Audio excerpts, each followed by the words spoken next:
नमस्कार मैत्रिणींनो, कसे आहात सगळे? मस्त ना? मजेत? मी पण खूप मस्त मजेत. माझ्या नवीन यूट्यूब चॅनलवरती, जयश्री ब्लॉग या यूट्यूब नवीन चॅनलवरती आपल्या सर्वांचं स्वागत आहे.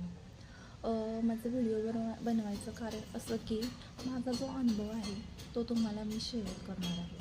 अनुभव म्हणजे एवढा काही मोठा नाही आहे, पण छोटाच आहे, पण तुमच्यासाठी खूप खूप उपयोगाचा आहे.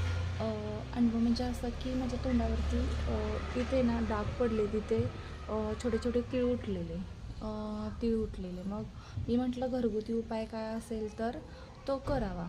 यूट्यूबला मी सर्च मारलं की तीळ उठल्यामुळे घरगुती उपाय कोणकोणते उपाय केल्यामुळे की म्हणजे तीळ वगैरे निघून जातील, गळून पडतील.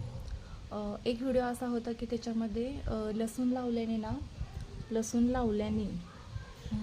लावल्याने तीळ वगैरे पूर्णपणे जातात आणि गळून पडतात. पण मी कोणताही अनुभव न घेता व्हिडिओ पाहिला आणि लगेच मी माझ्यावर स्वतःवर उपाय तो केला. पण मैत्रिणींनो, प्लीज मी रिक्वेस्ट करते तुम्हाला की तुम्ही असं काही करू नका आणि स्वतःच्या तोंडाचं मात्र करू नका. मी करून घेतलं आहे. हे बघा, डोळ्याच्या खालीच केवढा मोठा डाग पडला आहे. कधी न जाणारा डाग. कोणतीही क्रीम लावा, काय लावा, अजिबात जात नाही. परमनंटली डाग हा असाच राहणार आहे. डॉक्टरांना देखील विचारलं, आता 3-4 महिने झालं ट्रीटमेंट चालू आहे, पण अजिबात केलेलं नाही आहे. असंच डाग आहे.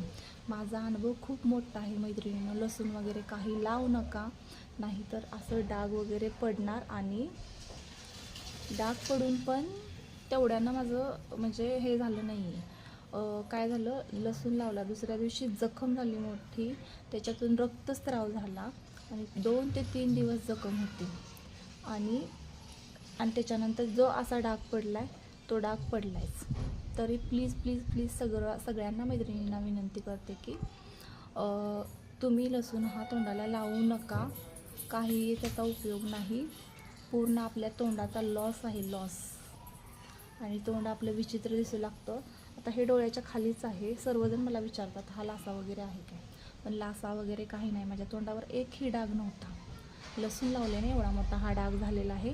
कुणाचं ऐकून काहीही करू नका. मी घेतलेला अनुभव आहे. रिक्वेस्ट करून सांगते, लसूण हा तोंडाला तुम्ही लावू नका. जखम होऊन आणि तोंडावर डाग पडतो. माझा व्हिडिओ आवडला तर लाईक करा, शेअर करा अँड सबस्क्राईब करा. थँक्यू.